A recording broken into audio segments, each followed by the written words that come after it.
दरवेश दिल्ली का बहुत बड़ा आलिम, बहुत बड़ा हदीस का उस्ताद, तहरीक पाकिस्तान के जुर्म में उनकी जवान बेटी हिंदू उठा के ले गए। जवान बेटी हिंदू उठा के, इन जालिमों से पूछो, इन वडेरों से पूछो, तुम अपनी कुर्बानी तो बताओ। तुम्हारे वालिदैन तो बैठे हुए थे अंग्रेज के कदमों में, तुम तो जूते साफ करने वाली कौम हो, या हुक्मरान बन गए। मौलाना अमीरुद्दीन की जवान बेटी ले गए। और हजरत के पास लोग आए, मुझे बताओ बेटियों की तकलीफ कितनी बड़ी होती है। सीना जख्मों से छलनी हो गया। और जब मौलाना नईमुद्दीन साहब ताज़ियत के लिए पहुंचे तो हजरत को सीने से लगा के कहने लगे, फिक्र ना कीजिएगा, कोई बात नहीं। मौलाना अमीरुद्दीन साहब कहने लगे, हुजूर बस पाकिस्तान बन जाए, मेरे रसूलुल्लाह के दीन का झंडा बुलंद हो जाए, एक बेटी क्या, मैं हजारों बेटियां कुर्बान करने को तैयार, मैं तैयार हूं देने के लिए औलादे। लोगों ने 10 लाख आदमी ने हिजरत की, 10 लाख 30,000 जाने एक एक दिन के अंदर कटी। लोगों के खूनों के ऊपर बना हुआ ये मुल्क, और इसके अंदर कभी कोई गद्दार आके बैठ जाता है, कभी कोई मक्कार आके बैठ जाता है, कभी कोई अय्याश आके बैठ जाता है, कभी बच्चे कत्ल होते हैं, कभी बच्चियों की इज्जतें लुटती हैं, कहीं 71 जनाजे इकट्ठे होते हैं। जालिमों को शर्म तक नहीं आती। हम किसी आइन को नहीं मानते, किसी कानून को नहीं मानते, हम मानते हैं उस पाकिस्तान को जिस पाकिस्तान में एक तरफ अल्लाह का कुरान हो और दूसरी जानब मोहम्मद मुस्तफा का फरमान हो। हमें किसी तीसरी चीज की जरूरत है? अगर सेकुलर पाकिस्तान बनाना था तो इंडिया की गवर्नमेंट तो आज भी अच्छी है पाकिस्तान से, वहां तो जमहूरियत आज भी ज्यादा पनपती है। एक दफा भी कोई डिक्टेटर नहीं आया, तमाशा लगाया हुआ है, मैं ये कर दूंगा, मैं वो कर दूंगा। पागल कौन समझते हो हमें? बेवकूफों का मुल्क है जो तुम्हारे जी में आता कहते जाते हो, जो जिसके मन में आता है वो कहते जाते हो। सुनो, इस्लाम किस तरह की खिलाफत चाहता है। अमीरुल मोमिनीन खलीफतुल मुस्लिमीन हजरत उमर फारूक। सुनो हुकूमत किसको कहते? हजरत उमर गुजर रहे, फजर की नमाज के बाद 2 गलियां रह गई हैं, आज पूरा नहीं हो सका आपका दौरा, जो रात को नकाब पहन के 2 गलियां रह गई तो नकाब ओढ़ के ही फजर के बाद निकल गए। एक छप्पर है छोटा सा, एक कुटिया है, झोंपड़ी, बूढ़ी अम्मा बैठी है। उमर फारूक गुजरने लगे, बूढ़ी को परेशान देखा, अम्मा जी इजाजत हो तो अंदर आ जाऊं। बूढ़ी कहने लगी, चल दौड़ जा, अपना काम कर, क्यों इजाजत दूं? तेरी मेहरबानी अम्मा, आने दो। क्या दौड़ जा? तेरी मेहरबानी अम्मा, गुजारिश है, चलो आ जाओ। हज़रत उमर फारूक फरमाया करते थे, मैंने उस औरत से आइन सीखा है, आइन, मैंने उससे कानून सीखा है, उस बुरी औरत से। अंदर आ गए उमर फारूक, अम्मा क्या परेशानी है, क्या बात? अम्मा कहने लगी, खामद इंतकाल कर गया, औलाद अल्लाह ने दी कोई नहीं, मैं गरीब हूं, 3 दिन से रोटी नहीं खाई, 25 दिनार का कर्जा चढ़ गया है, मुझे उमर फारूक से बड़ी शिकायत है, उसने मेरा हाल ही नहीं पूछा। हजरत उमर कहते थे, मुझे उसने दस्तूर और आइन सिखाया। कहने लगे, शिकवा है, उमर आया ही नहीं। हजरत उमर कहने लगे, अम्मा, उमर को क्या पता कि तू इस हाल में है।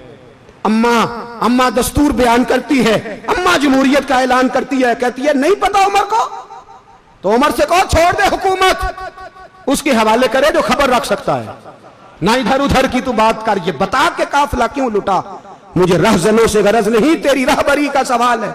उमर से कहो छोड़े हुकूमत, उसको दे जो पता रख सकता है। हजरत सैयदना नाफे फरमाते हैं, जिसके सामने किसरा और रूम के बादशाह कांपा करते थे, मैंने उस उमर को बूढ़ी अम्मा के सामने कांपते हुए देखा है। राशा तारी है उमर फारूक का।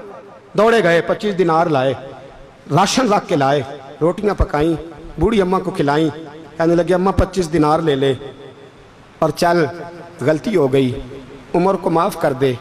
अम्मा बोल के कहने लगी, मैं नहीं माफ करती, मैं तो पक्का फल लूं, बस गिरने वाली हूं, एक दफा कब्र में जा लेने दे, मेरे रसूल आएंगे तो मैं उमर की शिकायत करूं।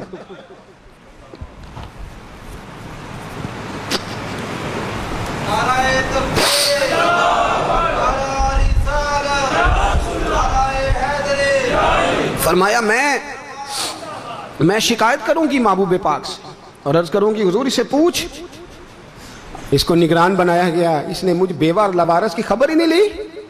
यह है आईन इस्लाम, यह है दस्तूर मुस्तफा करीम सल्लल्लाहु अलैहि वसल्लम।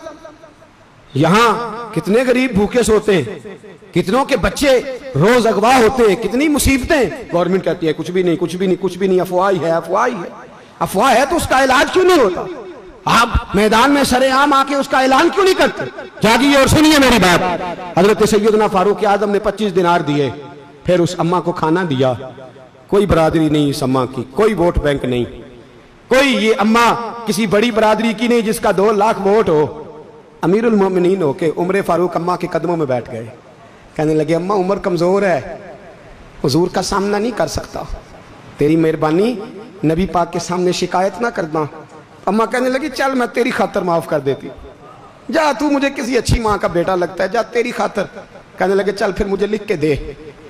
کہنے لگی میں تو ان پڑھ ہوں، تو لکھ دے میں دستخط کر دے۔ حضرت عمر نے لکھا، ایک بوڑھی اماں کو شکایت تھی خطاب کے بیٹے عمر سے، اور پھر وہ معاف ہو گئی۔ اماں کہتی ہے میں نے اللہ کی رضا کے لیے معاف، یہ دستخط کر دو۔ اماں کے آگے کیا تو حضرت علی آ گئے، حضرت عبداللہ ابن مسعود آ گئے، کہنے لگے عمر یہاں پھر رہے ہو، میں سارے مدینے میں ڈھونڈ رہا تھا۔ اماں اٹھ کے کھڑی ہو گئی، ہائے میں مر گئی، یہ عمر تھا، یہ میں نے کیا کیا؟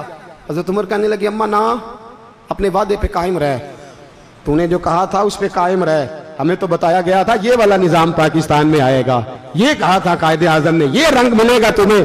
کہا ماں تو وعدے پہ قائم رہ، لکھ کے دے۔ لکھا، اماں نے سائن کیے، پھر حضرت علی سے کہنے لگے بطور گواہ آپ بھی سائن کر دو۔ پھر عبداللہ ابن مسعود سے کہنے لگے آپ بھی سائن کر دو۔ سائن ہو گئے تو جناب عمر نے رکا لپیٹا، حضرت علی کو کہنے لگے علی تو میرا دوست ہے، میری صبحوں اور شاموں سے واقف ہے، علی تو میرا رازدار ہے یار، مجھے یقین ہے کہ میں تجھ سے پہلے مر جاؤں گا، جب عمر کا انتقال ہو جائے تو یہ رکا میرے کفن میں رکھ دینا، یہ رکھنا میرے کفن میں۔ علی کہنے لگے پھر کیا ہوگا؟ اور میں جب نبی پاک میری قبر میں آ کے پوچھیں گے نا بتا تو حکمران تھا کیا کر کے آیا ہے، تو فرمایا میں رکا نکال کے عرض کروں گا سونے ایک اماں ناراض تھی میں اسے بھی راضی کر کے آیا، حضور میں راضی کر کے آؤں، یہ یا رسول اللہ میں لکھ